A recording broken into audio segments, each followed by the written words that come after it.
you so much for joining us for this Ask Me Anything session with Michelle Vu, Investment Manager for LaunchBig's $10 million Alice Anderson Fund. My name is Holly Clark and I'm going to be moderating the session today. But before we begin, I'd just like to acknowledge the traditional owners of the lands on which we're all meeting on today. For us, that's the Wurundjeri people of the Kulin Nation, and I pay my respect to their elders past and present, and extend that respect to any First Nations, Aboriginal or Torres Strait Islander people joining us today. So the world of early stage investment can be a bit of a black box if you're a first time founder. So it's really great to have Michelle joining us to answer all your questions about the Alice Anderson Fund if you're looking to raise in 2023. So just a couple of notes for housekeeping. So we do have a Q&A channel. Please put your questions there to ensure that they do get answered. And please use the chat to introduce yourself to fellow attendees. So noting we have some investors and startups on the call, this might be a great way of introducing yourselves. So without further ado, let me pass you over to Michelle for a bit of an overview of the fund and the support LaunchBig are offering women-led startups. Thanks, Michelle. Thank you, Ollie. Hi, everyone. My name is Michelle Vu. I am the investment manager taking care of the Alice Anderson Fund. I thought I'd just give you a bit of agenda of today. I will skip the intro about myself because, I would really love to talk to you about my past life or what I do outside work, but that's not really our focus for today. I would like to keep the first half of the session talking about the Alice Anderson Fund. Hopefully that would clear all the questions that we commonly get about how the fund works and what we're looking for in setup. The second half, I would like to keep it free flow so that I can answer all the questions that you may have. All right. Before we begin, I would like to give a shout out to Chelsea, the CEO from Scale, Cheryl Mack, the CEO of Aussie Angel, and Sherry, the founder of Funroof. If you're a female founder in Victoria and you don't know who these people are, you really need to look them up. They have done amazing work in supporting the ecosystem as a whole and supporting the female startup in particular. All right, let's begin. Here we go. Alice Anderson Fund sit under LaunchBig. LaunchBig is Victoria's startup agency. We formed 6 years ago, and our aim is to really support and grow the startup sector. If you think of the startup funnel, on the top, we got the idea stage, you got startup trying to build a minimum viable product. Then once you got the startup and your company, you want to grow it, then we want to scale and hopefully become a unicorn. So the idea is LaunchBig would have touch point in every single stage, supporting all the needs that startup would need. We have funded program, the pre-accelerator, accelerator program. We also funded Angel Group to help startup raising fund. We also have programs that support the startup who already got the fund but trying to scale faster and become the unicorn. We also fund the program to sort of feed the talent funnel, so to have the startup recruit better talent. 6 years in operation, we have supported a lot. We have invested more than 126 program. We have the startup activate more than 100 million in capital. We also commissioned more than 15 research to really identify what's happening, what's the issue that we need to address. Now, when I talk about Alice Anderson Fund, I really like to do it as sort of reverse pitch format. What is the issue here? We, according to the recent research, they've identified the issue in terms of investment funding. Everyone used to talk about the pay gap, but also there's also investment gap. Only 0.7% funding has gone to female-funded company in last year. Only 22% of Victorian founders are women, and this number were not much better than 5 years ago. So as you can see, in 2017, 81% of the funding going to male-only funded companies. So those numbers are not great. And that's just not nice to have problem. It actually requires intervention. That's why Alice Anderson was created in 2021. But first, why the name? We chose the name to honor the memory of Alice Anderson. Back in 1920s, Alice Anderson Remember, this is the time where women did not have a lot of access to resources and support or even education. Alice Anderson, against all the odds, became a mechanic and opened the first Australia's female-only garage in Kew. She also employed women, mentor a lot of them, and then on they become very successful as well. So we want to really honor her memory and want to send out the message that Alice Anderson Fund is here to really support female founders to really chase the dream and also, have a follow-on impact on the overall as well. How does the fund work? Alice Anderson Fund is established as a sidecar fund at a 3-to-1 ratio. That means 3 part private capital, 1 part Alice Anderson Fund.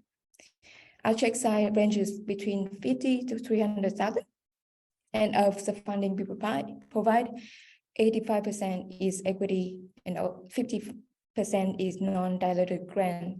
The reason being we want to retain more ownership in the hands of the female founders.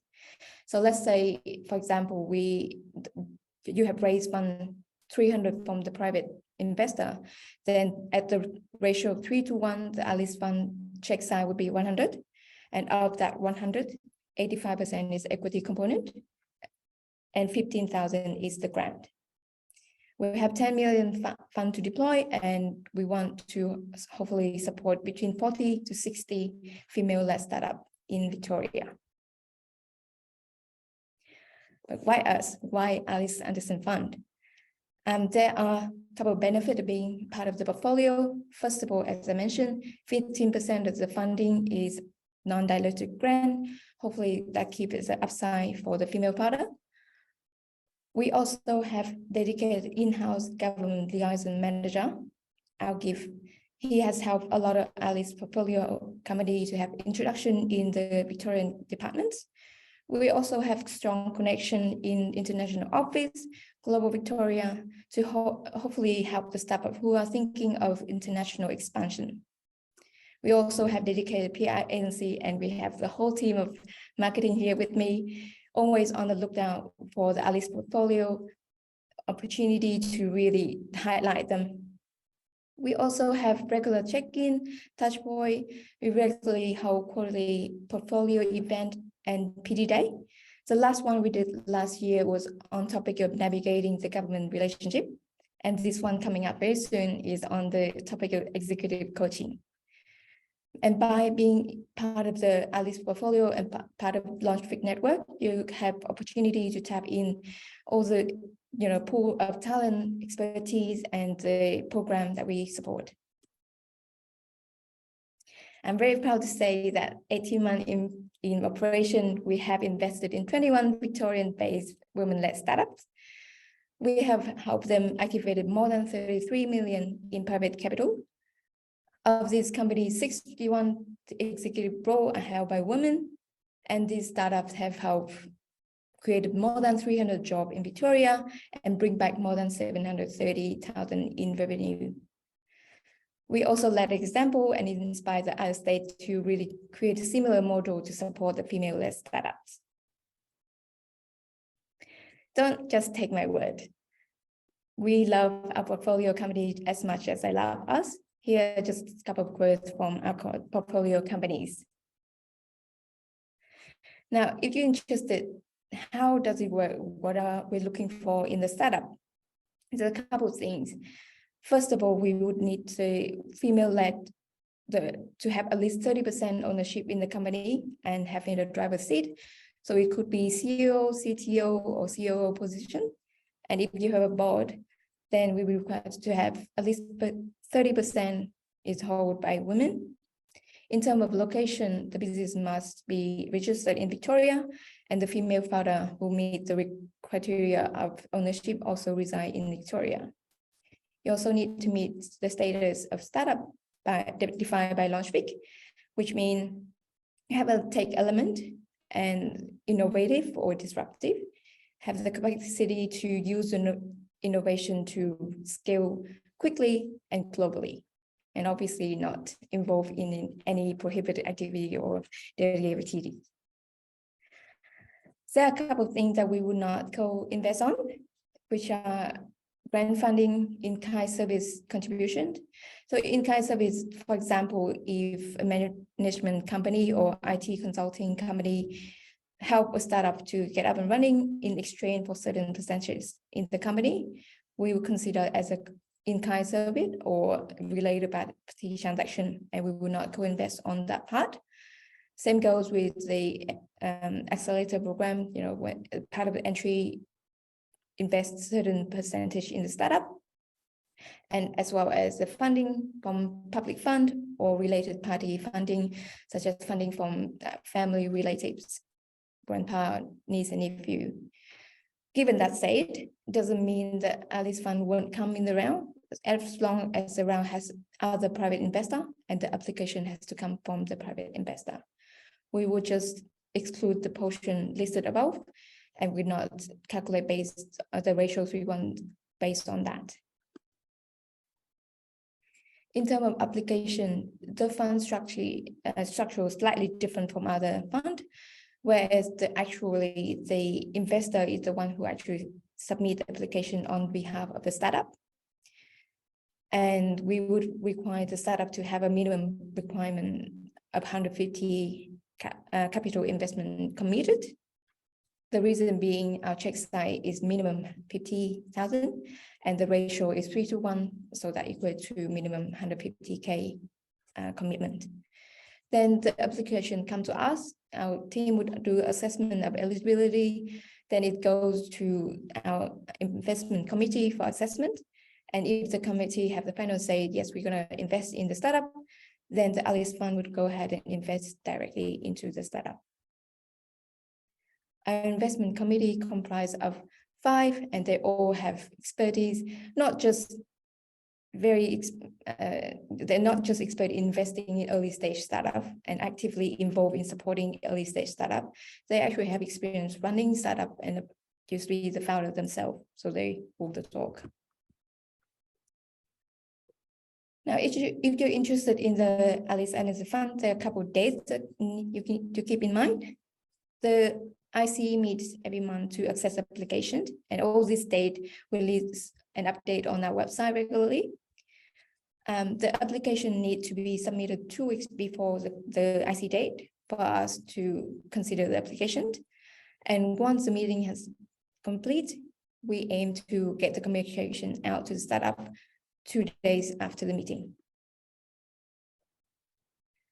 If the investment is approved, there are a couple of steps that we would follow on that include help the startup to close the round. If you haven't closed, we would proceed to signing all the investment documents. So it's easy based on the instrument that you're raising, SAFE or notes or price round. We also need to see the proof of co-investment that includes cap table and the proof of all the bank transfers. Then after all this paperwork is done, we help the startup to announce the raise if you wish to, and look for any PR opportunity. We also add you onto the Notion page and invite you to the next portfolio PD day. And that's pretty much it about overview of Alice Anderson Fund. Hopefully that clear up a lot of questions, but if you have any further question, I'm going to answer all the questions now. Great, thanks so much, Michelle. Great to see a few questions coming into the Q&A channel. Just a reminder, please put your questions there to make sure that they are answered. Something that's come up in the chat is there an age limit for the founders who can apply for this fund? We're talking about early stage companies, aren't we, Michelle? Yes. That is a good question. I don't think there's any age limit.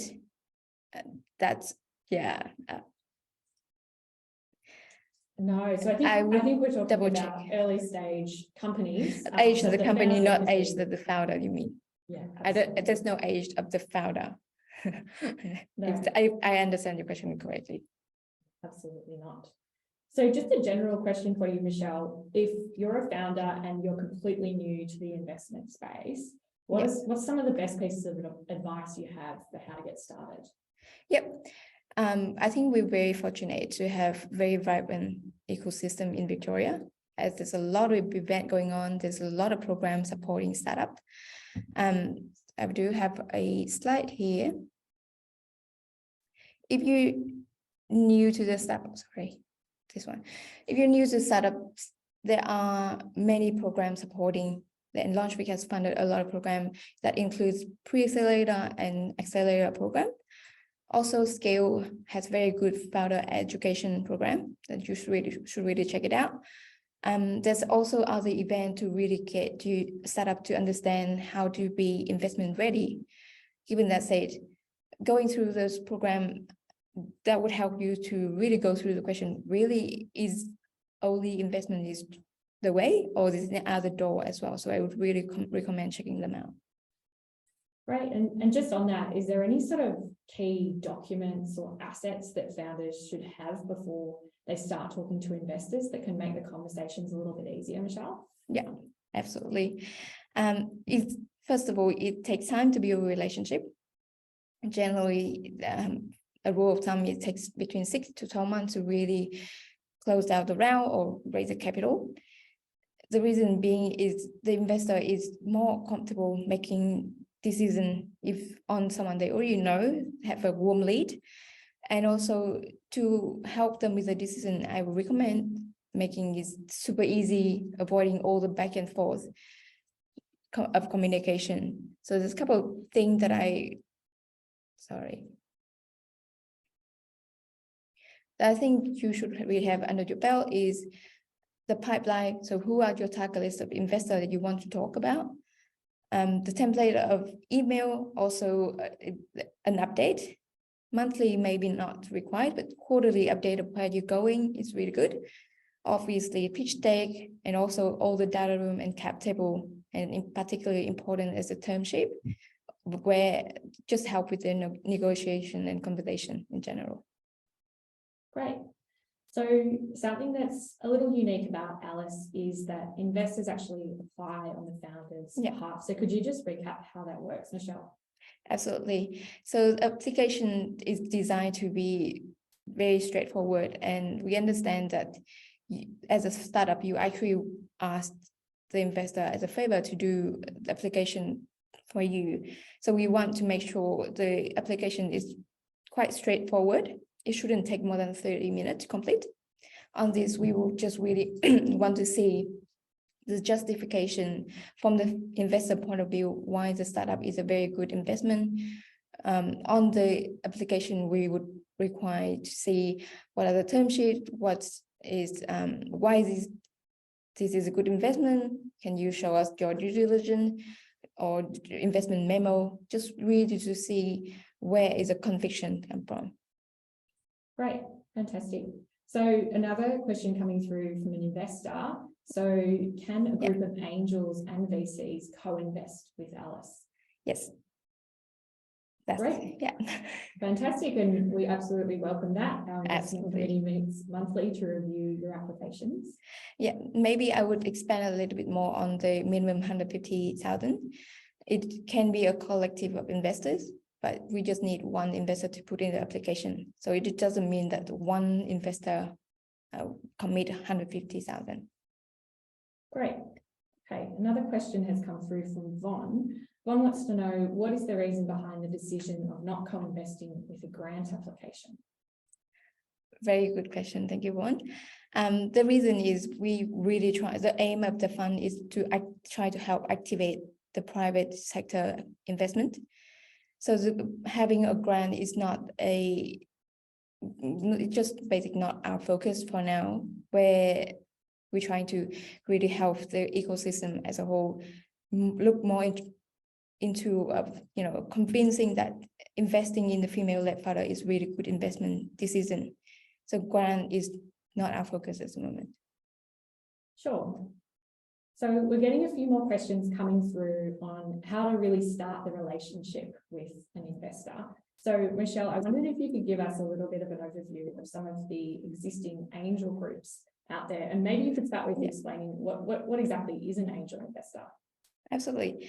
Angel investor is someone who actually invests from their own pocket. They have to meet the definition of the certificate investor by ATO. But there are many angel around, and they also form a angel group or syndicated angel group. One of them is Scale, for example, just upstairs from us. So back to your question of how do you engage with the investor or angel group? I don't think there's other ways than really approach them. There are actually many of them around, and if you've been around different events, you would hear this often. It's two-way relationship.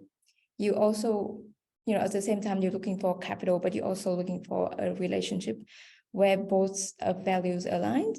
So the investor see alignment in you, same as you see that, okay, this is the investor that I'm looking for more than just capital. And I think there's no other way than to just really approach them, talk to them, keep a warm lead. There are many angel groups that Launchpad has funded. So if you check our website, we have listed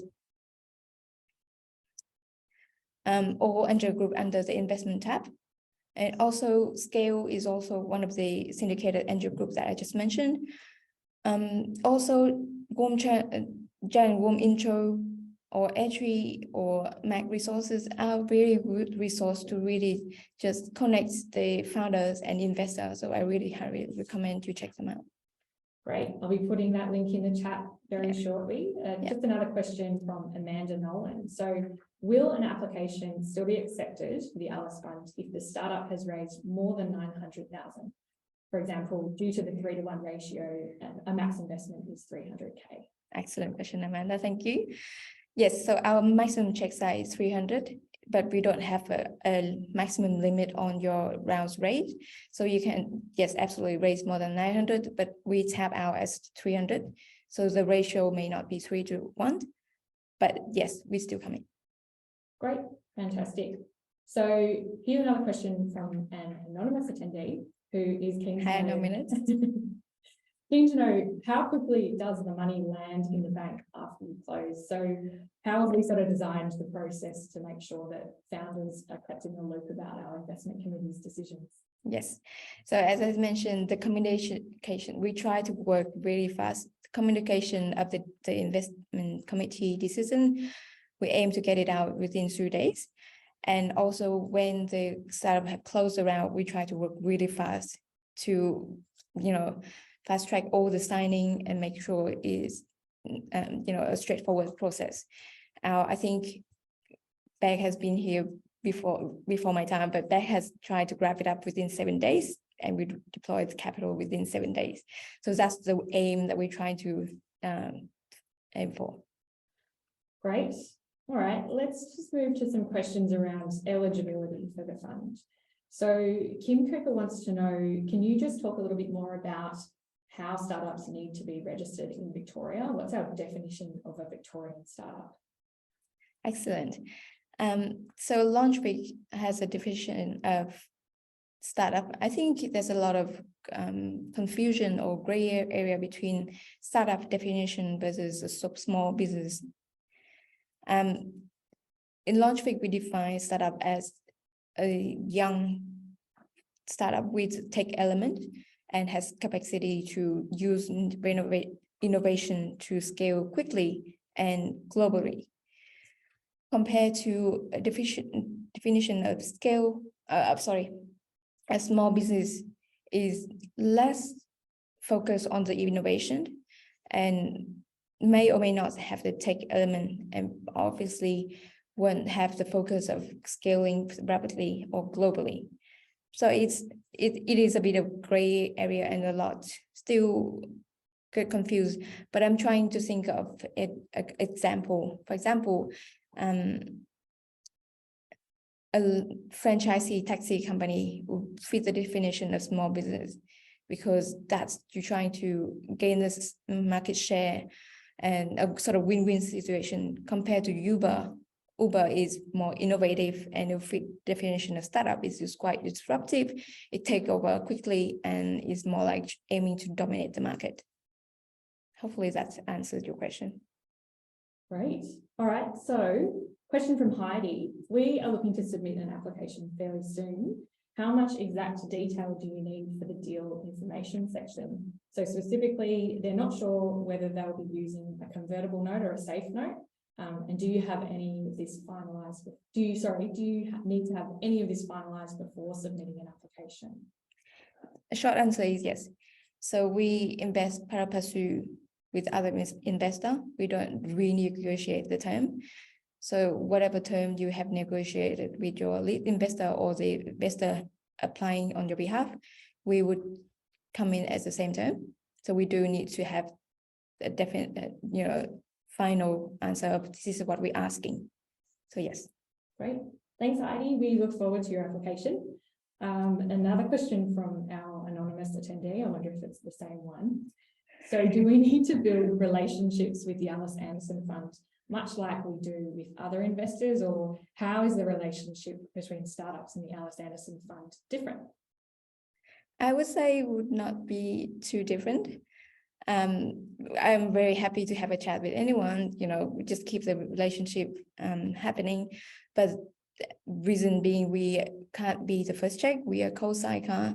So we still require the startup to have commitment from other investors. So you still want to, have a relationship with the other investor group, have a commitment.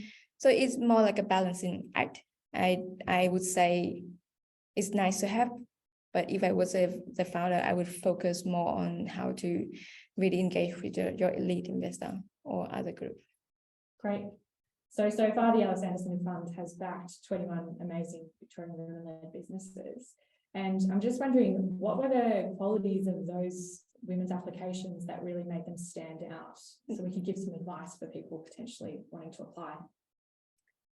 I think that would be a little bit biased because you're asking for our Alice portfolio and we love them. So so the answer is always going to be a bit biased.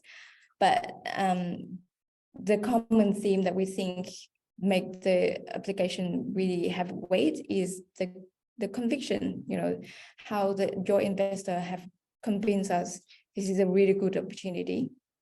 And usually it's come from, investor point of view is a very good due diligence, very good deal memo. And they're all very good, the 21 company that we're very happy with them. That'd be great. Okay, so maybe just moving broadly to some of the trends that we're seeing in the investment space right now, Michelle. What should founders know in 2023? Yeah, I think a broad trend you will see a hot term this day is medtech. I guess coming out of the COVID, the mental health issue or health related issue become a lot more, present, and that requires a lot of, new solution. Also, climate action, obviously that's becoming an urgent issue. So you'll see a lot of new investor group, also new startup trying to solve the climate issue. So climate tech is also on the hot trend. And also health edtech. So education, I believe would never go away. So edtech, anything that support upskilling, it is also on the trend as well. Great, fantastic. Please keep your questions coming in the chat. The Q&A channel. I just nearly got a slap on the wrist from our event manager there. Why don't we just cover, so another question from Amanda. So specifically for the application, does the lead investor have to be the investor with the highest percentage of investment, or can it be any one of the individual investors? No, yes. Sorry, I shouldn't say no, yes. No, it doesn't have to be the lead investor submitting the application. It can't be just one of the investor. Okay, great. And do you want to talk through why is the application coming from the investor? First of all, I think it's really to show, backtrack. First of all, we don't want to create more work for the founders. You don't want you to pitch to multiple. If you already have a deal secure, I don't see there's another need to really convince, create more work. We're trying to make the process simple and really just to show our support for female-led startups. So having the application coming from the investor, we leverage from their knowledge, their expertise, their decision, and their justification of a good investment deal look like. So yeah, I think that's a really smart way to do it. Yeah, great. So another question from Anonymous. So is there any weight placed by LaunchBIC on the investor or group bringing the investment to the Alice Anderson Fund? Is there a preference to work with any of the groups or people who we already know in the ecosystem? I don't think so. As long as the application, it's very clear of, how much due diligence you have done. Is there any conflict of interest? Is there any related party relationship out there? And you just really break it down and convince the investment committee that this is a good deal. Obviously, the committee is ultimately someone who makes the final call. And we still, as a fund, I believe their decision is ultimately still a commercial decision. But we don't have a preference just based on someone we know. Alrighty. Jenny wants to know, does the startup have to find the investor, or do you have to find the investor and match them to the registered startups? Ideally, I think as a startup, you would have a lot of conversation. And I think if you're shying from approaching and talking to the investor, that's not really showing your resilience and your, you're so proud. You should be proud. You should be proud talking about your startup and approaching the investor group. But at the same time, we understand there's a lot of startups and we're trying to support them as much as possible. So we're thinking of going forward, is there any other event that we can sort of bringing everyone in the room? So watch the space, but yeah, coming soon. Exciting. So just one last question before we wrap up. Can you explain how does the non-dilutive grant work in the Alice Anderson Fund investment? Yeah, so of the funding that we provide, 15% is non-dilutive grant. So it's basically just grant for you to use on your business, hiring new staff, whatever, covering the business expense. And the rest will be 85% of the funding is the equity. So for example, if the Alice committee say we're gonna invest 100,000 in this startup, meaning 85% would be equity. And if the startup say I'm raising based on safe note, so 85,000 is on the safe note and 15,000 is the grant. That's up to you to how to use it.